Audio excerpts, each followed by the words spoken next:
Schlacht von Frankreich ist in voller Schärfe entbrannt. Wieder stürmen die Geschwader unserer Luftwaffe den Erdtruppen voraus. Wieder werden die Sammelpunkte des Feindes, seine Aufmarschstraßen, Flughäfen und verteidigten Städte angegriffen. Die Verbindungen im Hinterlande sollen vernichtet und stärkere Gegenwirkungen im Keime erstickt werden. Nächtlicher Angriff auf Le Havre.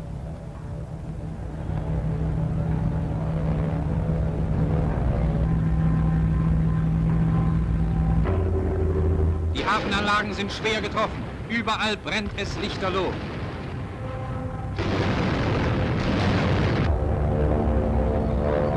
Der Feind fühlt sich hier bereits geschlagen. Er versucht, wie schon in Dünkirchen, die Flucht über den Kanal zu ergreifen. Aber unsere Stukas sind schnell zur Stelle. Sie stoßen immer wieder auf die englisch-französische Transportflotte nieder.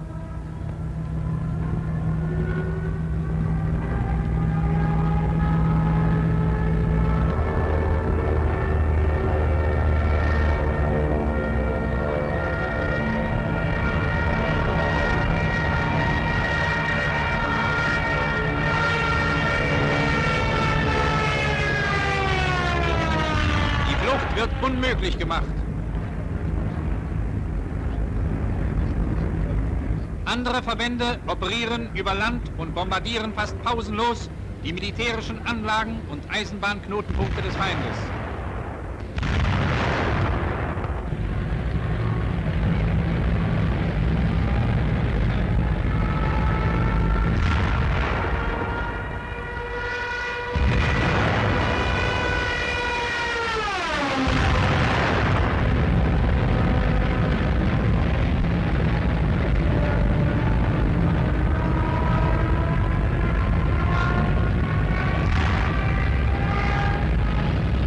Unter uns immer neue Sprengwolken. Bombe für Bombe trifft ihr Ziel.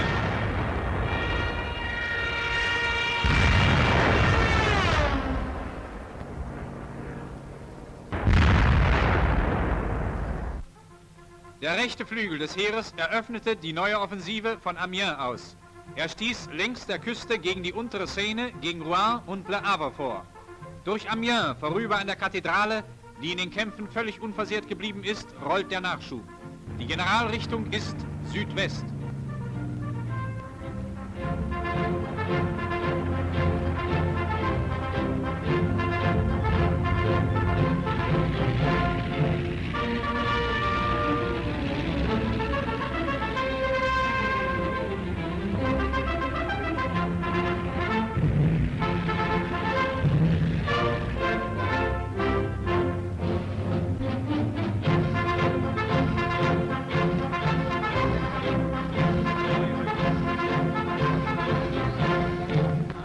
Weit auseinandergezogen rückt die Infanterie vor. In Oisemont hat der Gegner die Tanks einer großen Spritbrennerei in Brand gesetzt.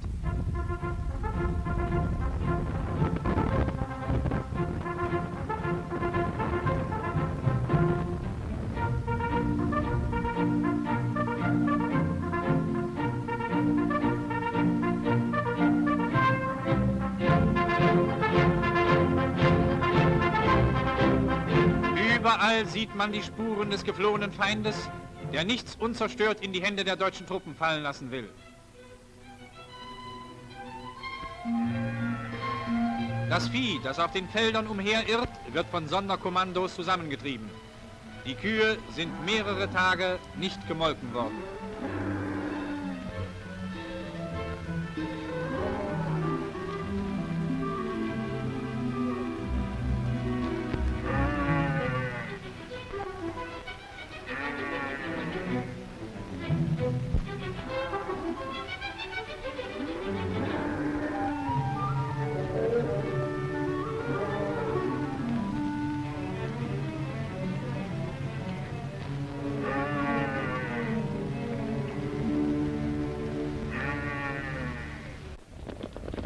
Im Somme-Gebiet sind heiße Kämpfe entbrannt.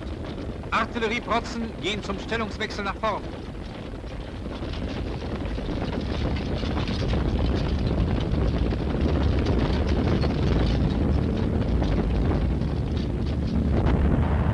Wenig später sind die Batterien schon wieder feuerbereit. Aus Hunderten von Rohren wird die Weigandlinie angegriffen und zertrümmert.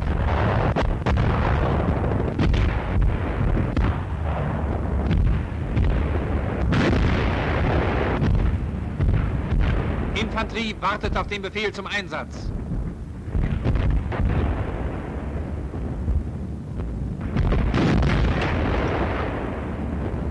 Leichte Infanteriegeschütze greifen ein. Pack übernimmt die Sicherung der vorgehenden Infanterie gegen feindliche Tankangriffe.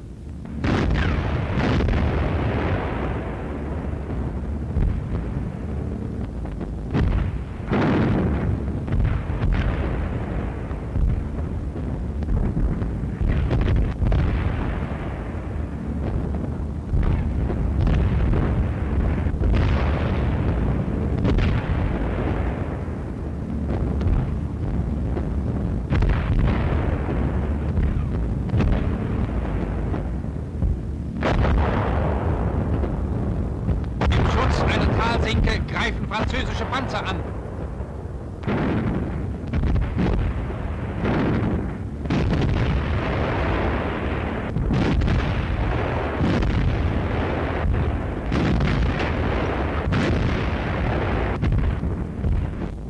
Ein kurzer, harter Kampf. Dann ist auch dieser Angriff zusammengebrochen. Lahmgeschossen liegen die schweren Kampfwagen im Gelände.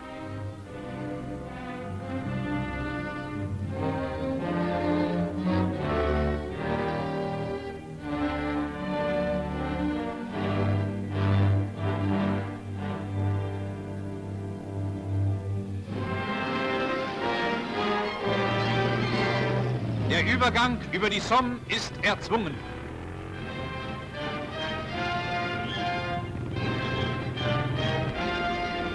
Die in der Weigandlinie gefangenen Franzosen werden nach hinten abtransportiert. Immer dichter werden ihre Kolonnen.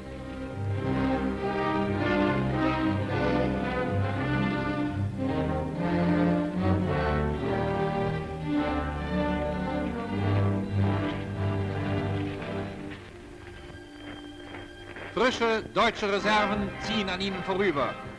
Die Poilus sind sehr erstaunt, denn man hatte ihnen vorgelogen, dass das deutsche Heer durch die Flandernkämpfe völlig erschöpft sei. Nun sehen sie die Wahrheit.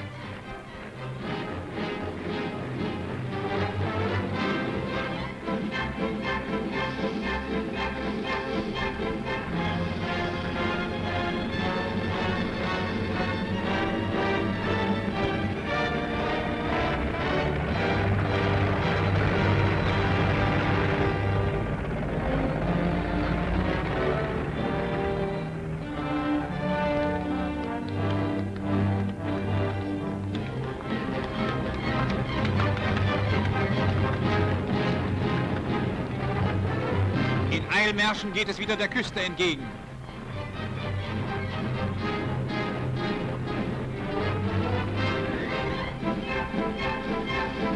Ein Packgeschütz hat die Seitensicherung übernommen.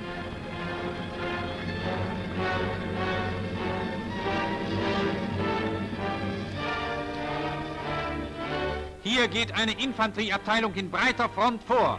Überall kann der Widerstand des Gegners erneut aufflackern.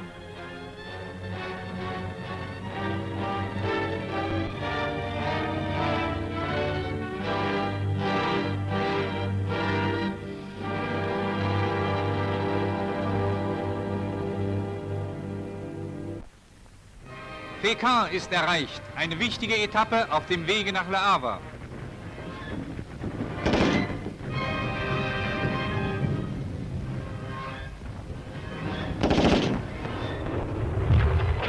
Der Franzose wusste, was der Verlust dieser Stadt für ihn bedeutet. Stukas mussten die Stadt erst sturmreif werfen, ehe auch hier die deutschen Truppen einrücken konnten.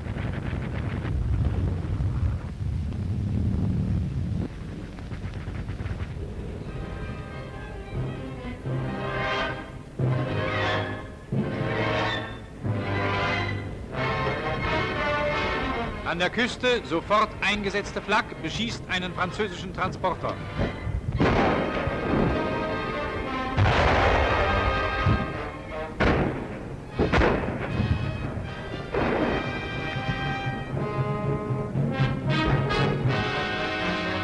in Saint-Valery. Hier wurden wesentliche Teile der französischen Nordarmee eingeschlossen und in kurzer Zeit zur Übergabe gezwungen.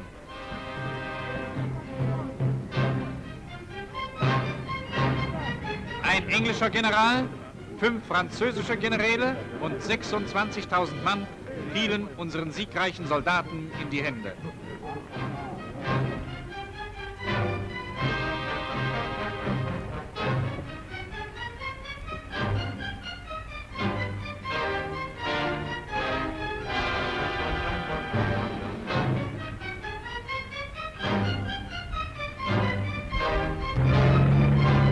Weiter geht es auf Le Havre zu.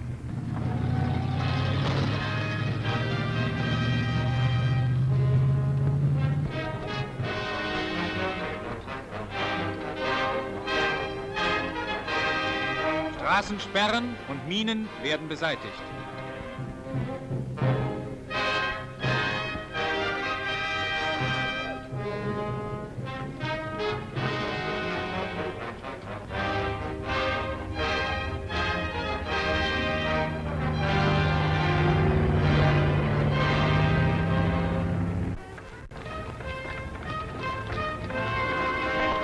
Alle Kolonnen kennen nur ein Ziel, Paris.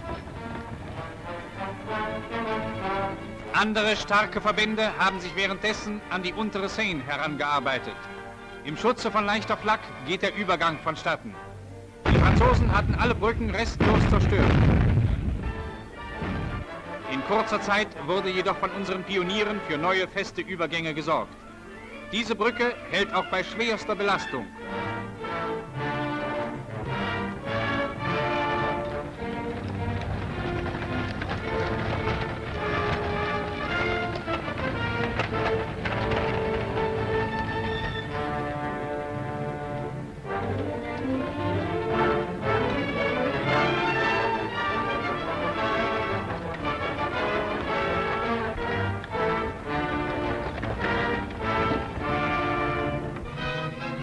Das ist Rouen, Frankreichs größter Binnenhafen.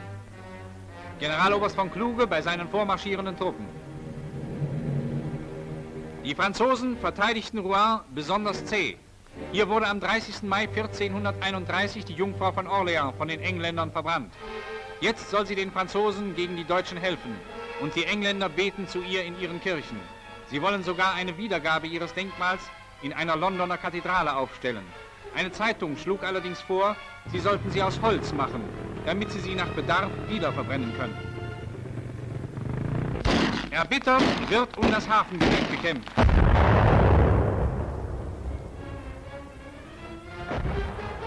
Hier sprengten die Franzosen eine Brücke in die Luft, ehe noch ihre eigenen Fahrzeuge das rettende Ufer erreicht hatten.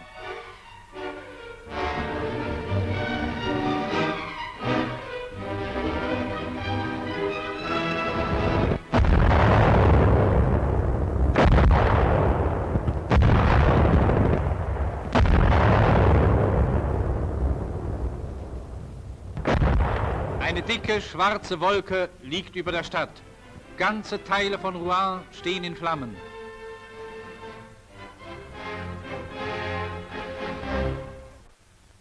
Als die Deutschen in Rouen eindrangen, belegten die Franzosen ihre eigene Stadt mit schwerem Feuer und gefährdeten dabei auch die alte Kathedrale, die von unserer Artillerie und unseren Flugzeugen bewusst geschont worden war.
Überall die Spuren schwerer Beschießung und hartnäckigen Straßenkampfes.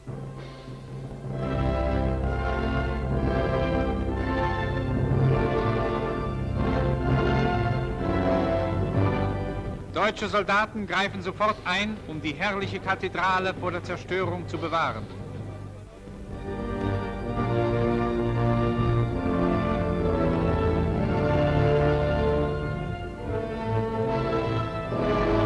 Völlig unbeschädigt überragen jetzt die mächtigen Türme die zerstörten Häuser der Stadt.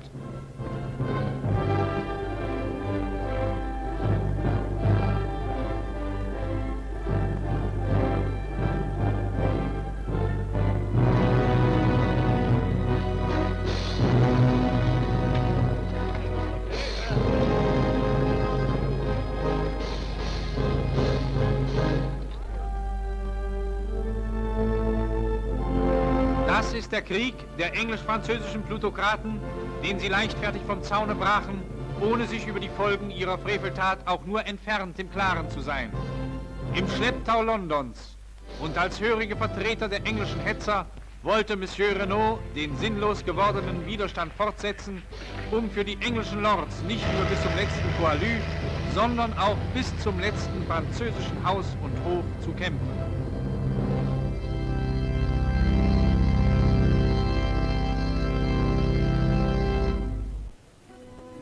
Wie anders dagegen dieses Bild.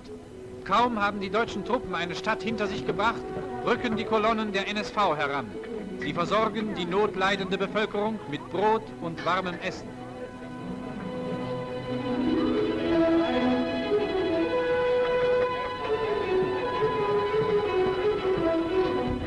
Die riesige Beute an Nahrungsmitteln, die unseren Truppen bei der Flucht des Feindes überall in die Hände fiel, wird nun an die französische Bevölkerung verteilt.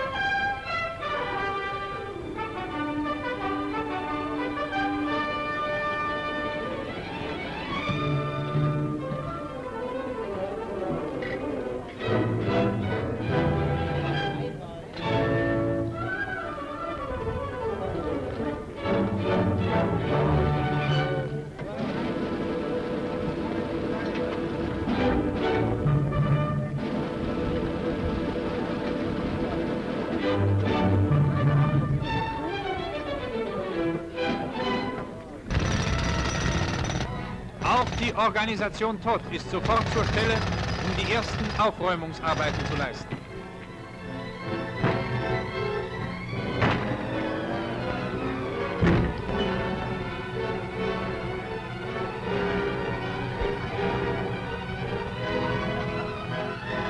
Eine freudige Überraschung. Der Führer besucht die OT-Männer.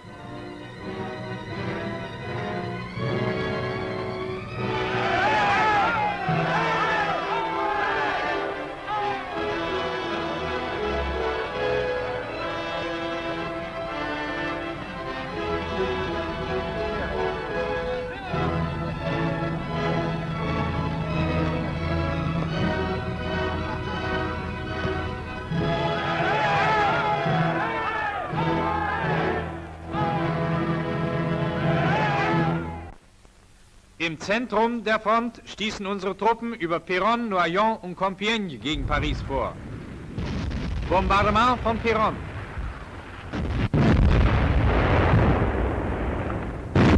Auch hier tobten schon im Weltkriege schwerste Kämpfe.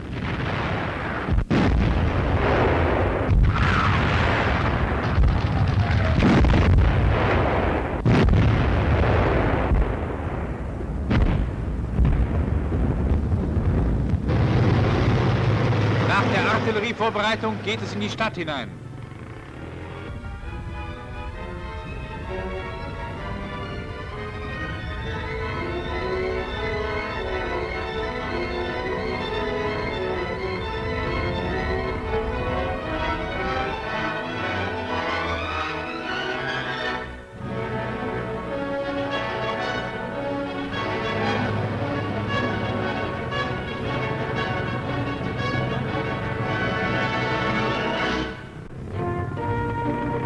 Der deutsche Vormarsch kennt keinen Aufenthalt.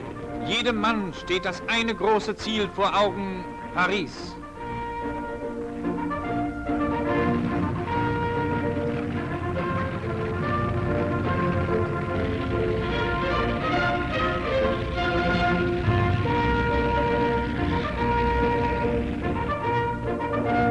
Schwere Straßensperren sind schnell beseitigt.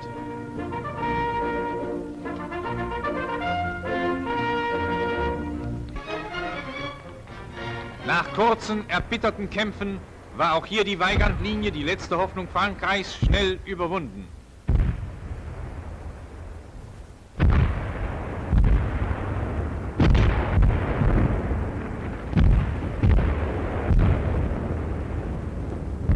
Bis Paris nur noch 37 Kilometer.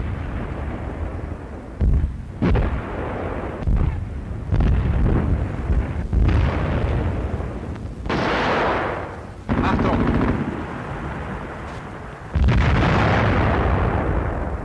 Ein letztes feindliches Widerstandsnest hart am Wege der vormarschierenden Truppe. Schnell wird es unschädlich gemacht.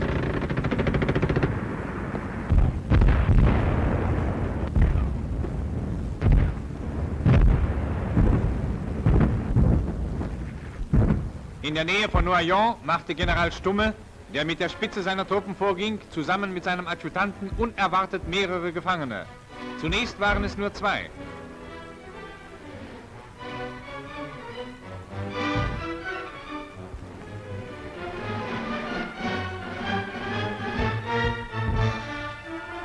Aber dann kamen viele andere nach.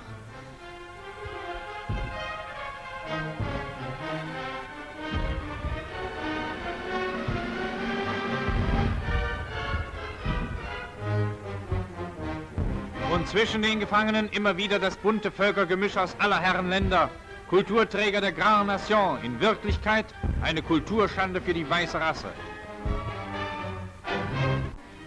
Compiègne, der Schauplatz des schmachvollen Waffenstillstandes von 1918, ist in deutscher Hand. Hier starb der verbrecherische Stolz des Deutschen Reiches, steht auf diesem Gedenkstein. An dieser Stelle hielt im November 1918 der Wagen der deutschen Delegation. In einer besonderen Halle der Verhandlungswagen. Hier stand der Wagen des Marschall Foch. 22 Jahre später, der deutsche Adler hat sich wieder erhoben. Das Hakenkreuzbanner weht nun über der Stätte, an der französischer Hochmut und Zynismus triumphierte. Der Vormarsch auf Paris wird fortgesetzt.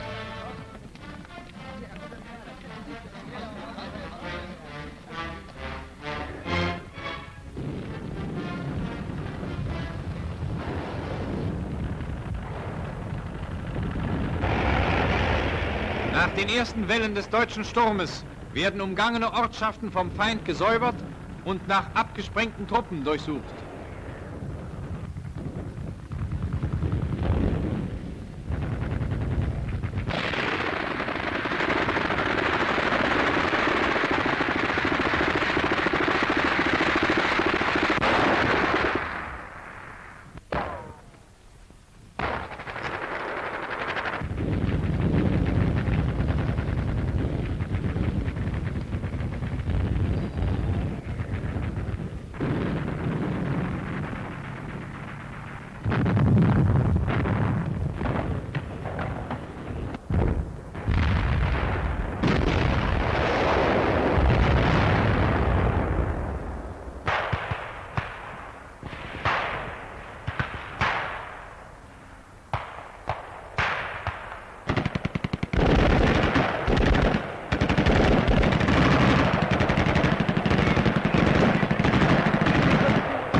Am linken Flügel führte ein weiterer Stoß über Rethel, Reims und Château-Thierry auf Paris zu.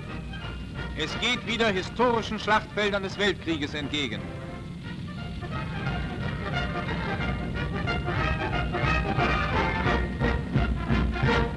Das ist der Chemin des Dames, 1918 verschossen hier 1100 deutsche Batterien aller Kaliber in rund 5 Stunden fast 2 Millionen Granaten. Auch diesmal wird der Sturm auf diesen blutdurchtränkten Boden mit einem schweren Artillerieduell eröffnet. Ein französisches Beutegeschütz, das bereits in deutschen Diensten steht.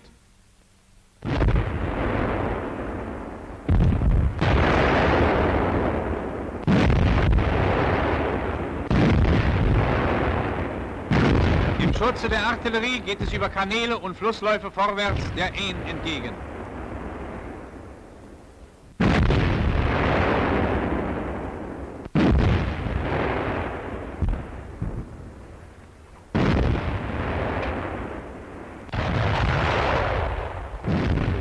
Nach allen Seiten sichernd tastet sich die Spitze vor.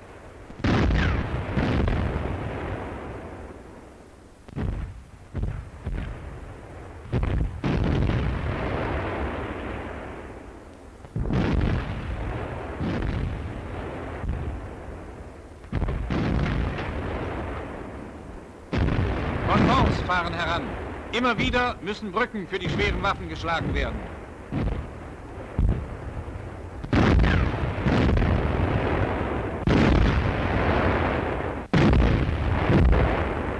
Die Aisne ist erreicht. Zuerst müssen Stoßtrupps mit Hilfe von Floßsäcken hinüber, um das gegenüberliegende Ufer vom Feind zu säubern und die Arbeit der Pioniere zu decken. Alle Nerven sind gespannt. Vorsichtig pirschen sich die Männer an das Ufer heran. Feindliche MG-Nester, die den Übergang hindern wollen, werden durch Artillerie unschädlich gemacht. Nun beginnt die Arbeit der Pioniere.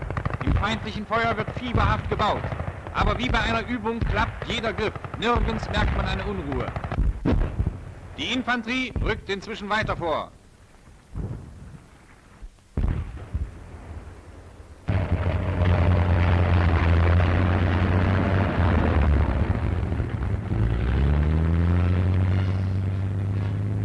Über die neu geschaffene Brücke folgen die Panzer. Es geht Reims entgegen. Generaloberst von Brauchitsch. Mitten auf der Vormarschstraße verfolgt er den Übergang über die Aisne. Panzer auf Panzer rollt heran.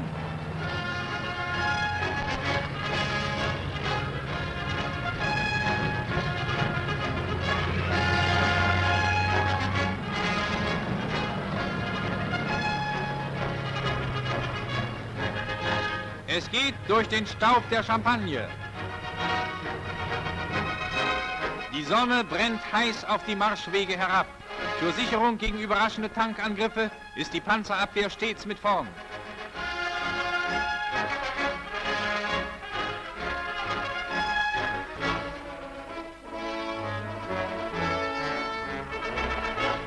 Eine Nachrichtenabteilung folgt.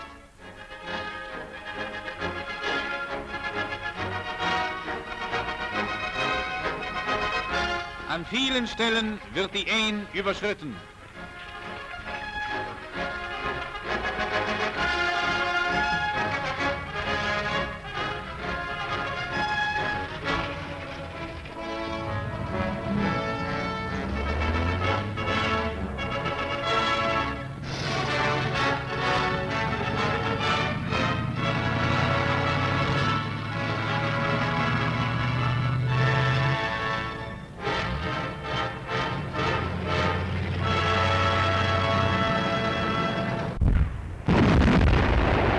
Im Hinterland sind inzwischen Eisenbahngeschütze aufgefahren, um den Angriff auf Reims vorzubereiten. Im Vorfeld liegen die Einschläge der feindlichen Artillerie.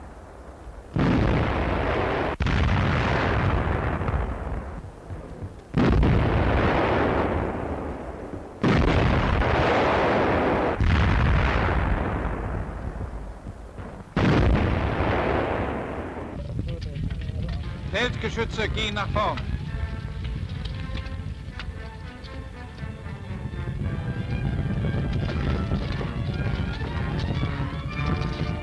Das sind die Gefangenen vom Fort Brimont.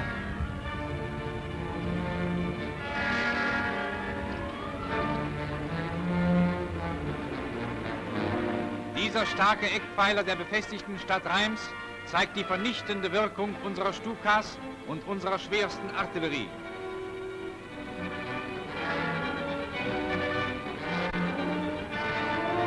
Nach Überwindung des Vorgürtels dringen unsere Soldaten in die Stadt ein.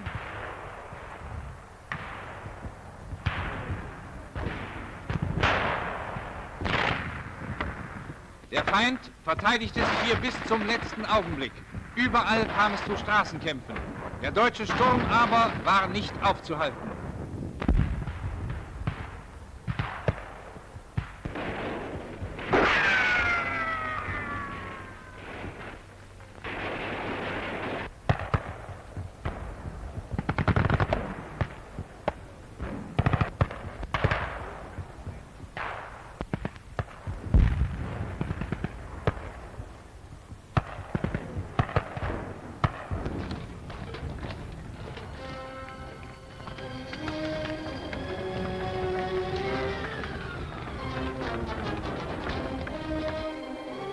Das ist die berühmte Kathedrale von Reims. Auch sie blieb vor jeder Zerstörung bewahrt. Durch Reims stoßen unsere Panzer schnell weiter vor. Sie bleiben dem zurückweichenden Feind hart auf den Fersen.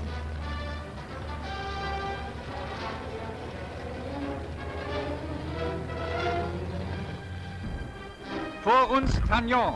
2 französische Bataillone hatten sich in diesem Ort verschanzt. Scharfschützen saßen in den Bäumen und auf den Dächern und sperrten mit ihren Salven alle Eingänge. Flak musste heran und jedes einzelne Widerstandsnest ausräuchern, ehe unsere Infanterie in die brennenden Straßen eindringen konnte.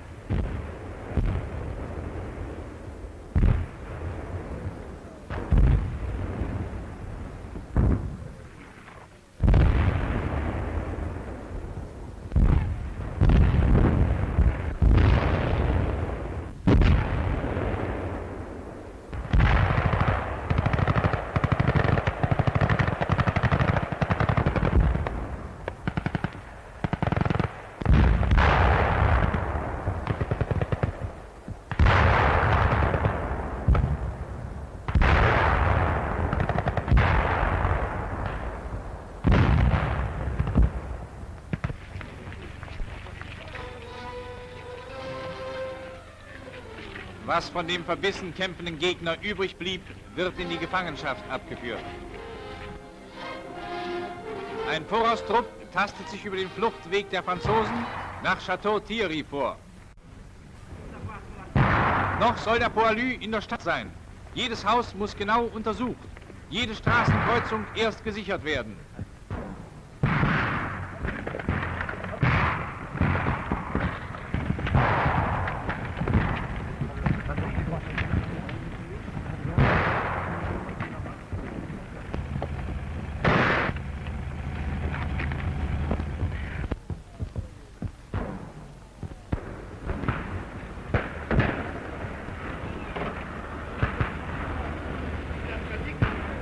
Unsere Truppen stehen hier unmittelbar vor der Marne, dem deutschen Schicksalsfluss von 1914 und 1918. Der deutsche Soldat ist sich bewusst, was diese Stunde für ihn bedeutet.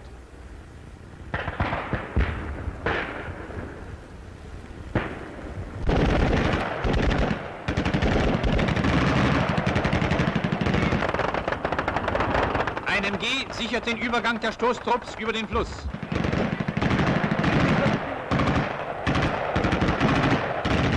Im Feuer feindlicher Maschinengewehrnester wird Floßsack um Floßsack hinübergezogen. Es gibt kein Zögern und kein Wanken. Nach erbitterten Kämpfen ist die Marne überwunden. Weiter geht es. Das Ziel heißt Paris.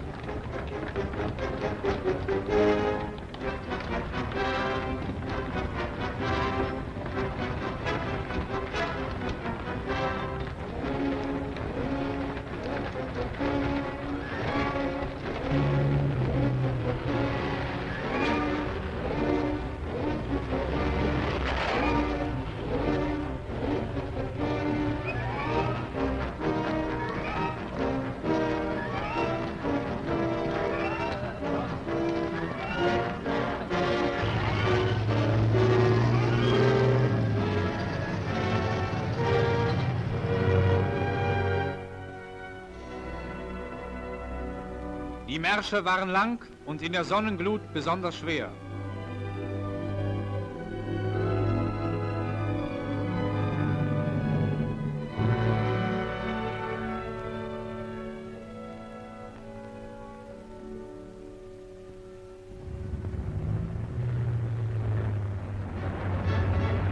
Panzerspähwagen brausen über die fertiggestellten Brücken über die Marne der Infanterie nach, um wieder die Spitze zu übernehmen.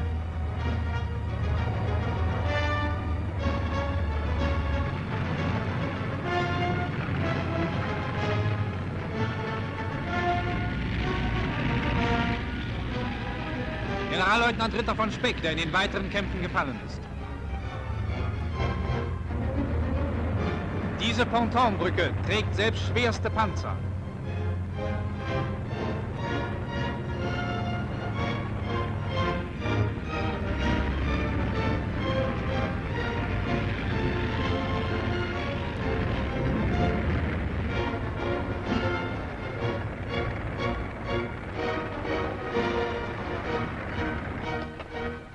Und wieder Frankreichs Kulturträger.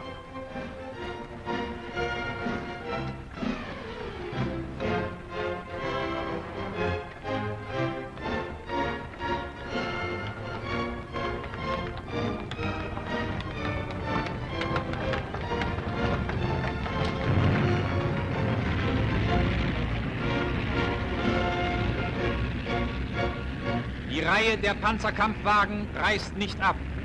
In vielen Kämpfen erprobt, fahren sie neuen Kämpfen entgegen.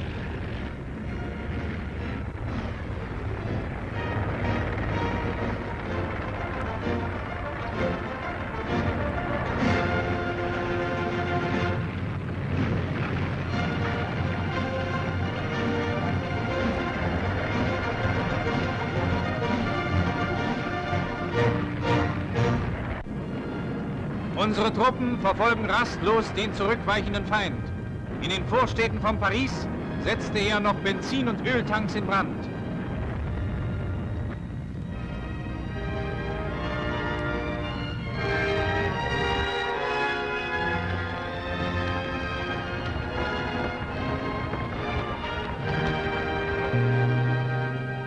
Über dem Schloss von Versailles, in dem 1871 deutsches Schicksal gestaltet und 1918 deutsche Schmach besiegelt wurde, weht nun die Hakenkreuzflagge.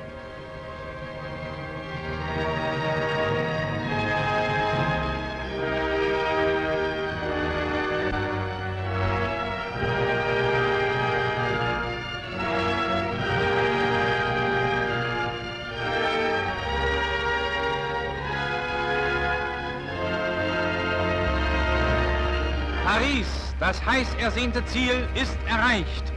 Das Herz und die Seele Frankreichs, Sitz großer Teile der französischen Rüstungsindustrie, der Geburtsort der Demokratie und des Liberalismus, ist in deutscher Hand und steht damit unter deutscher Ordnung.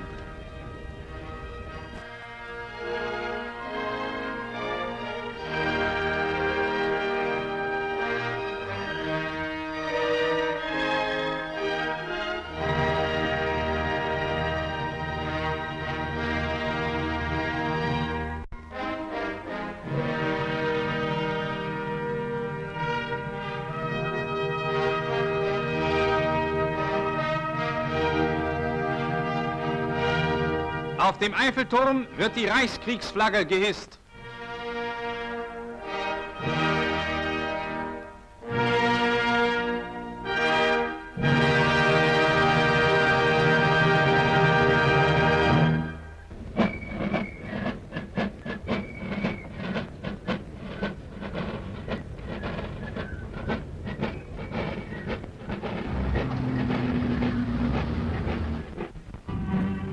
Vor einem Jahr marschierten anlässlich des französischen Nationalfeiertages hier noch englische Soldaten in der großen Nationalparade mit. Daladier feierte sie als Verteidiger des französischen Bodens.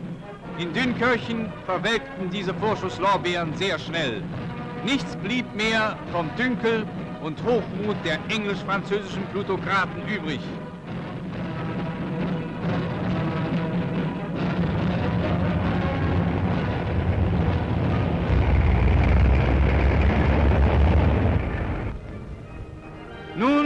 rücken über dieselben Straßen deutsche Truppen in Paris ein.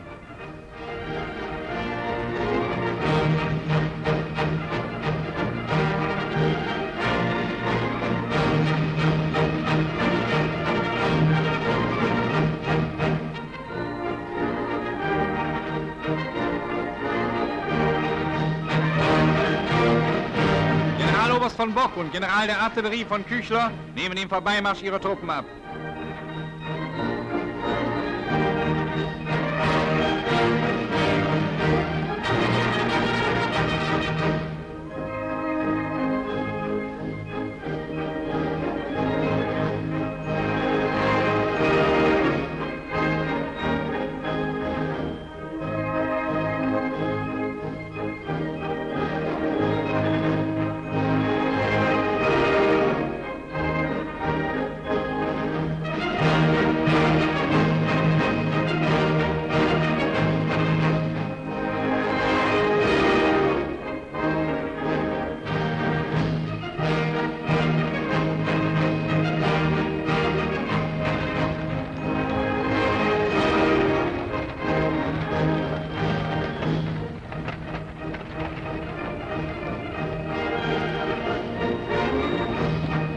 Der Arc de Triomphe.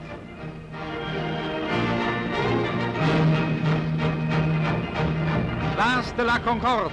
Im Hintergrund rechts das Marineministerium.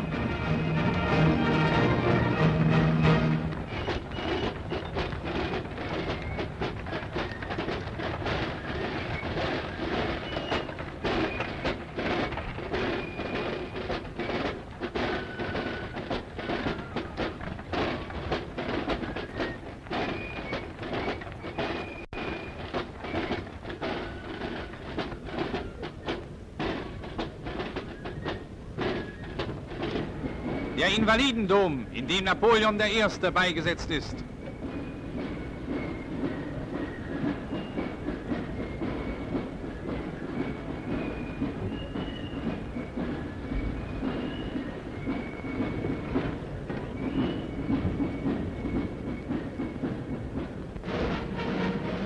Paris ist in deutscher Hand.